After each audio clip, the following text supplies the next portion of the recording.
The sun was sinking low over the prairie, spilling molten light across the cracked earth. Dust clung to the folds of Thomas Callahan's duster as he tied his horse to the post outside the auction yard.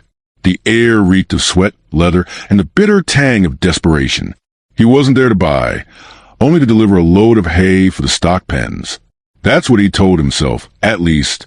But still, his boots carried him closer to the rough-hewn platform where the crowd gathered like flies over carrion. Voices rose and fell in sharp bursts. A whip cracked, and a line of people stumbled forward, skin sunburnt, wrist bound, faces hollow with defeat. Each time a bid was called, Thomas felt a little sicker in his gut. He should have turned away, but something in him, some stubborn, half-dead part, kept him rooted to the spot. They were down to the last of them now.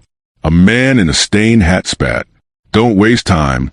That one's no good for nothing. Thomas's gaze followed the jeer to the woman standing at the end of the line. She couldn't have been more than 23. Her long black hair was loose, a wild curtain that framed sharp cheekbones and lips chapped from too many days in sun. Her dress was torn at the hem, dust clinging to her bare calves. But there was a proud tilt to her chin that hadn't yet been broken. The auctioneer slapped his thigh impatiently. Last one, beautiful little Apache, but stubborn as a mule. Any takers? Half price. The crowd shifted. A few men laughed. One of them called out, "Ain't worth the rope she's tied with." Thomas's jaw tightened. The woman's dark eyes swept the yard.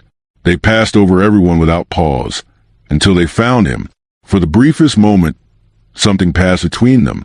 Not pleading, not hope, but a quiet question, as if she wanted to see whether his face would twist in disgust like all the others. It didn't. The auctioneer barked louder now, desperate to finish. "Quarter price. Anything? Otherwise we send her off with the rest of the unsold stock." Thomas's fingers curled around the reins. He heard the whispers in his own head, the ones that haunted him for years. Callahan's gone soft since his wife died. Can't even look a woman in the eye anymore. But as the woman's gaze held his, another memory came. Martha's voice, low and gentle, saying, "Mercy costs nothing, Tom. And sometimes it's all that's left to give." He hadn't thought of Martha in a long while. Before he knew why he was doing it, Thomas stepped forward. "I'll take her." The words rang out louder than he intended. The yard went silent. Heads turned. A heavy-set rancher sneered. "You're joking, Callahan. That one's useless." Thomas didn't answer. He pulled a coin pouch from his coat, counted out the price, and tossed it at the auctioneer's feet. "Get her untied." The auctioneer shrugged, cut the rope, and gave the woman a rough shove toward him.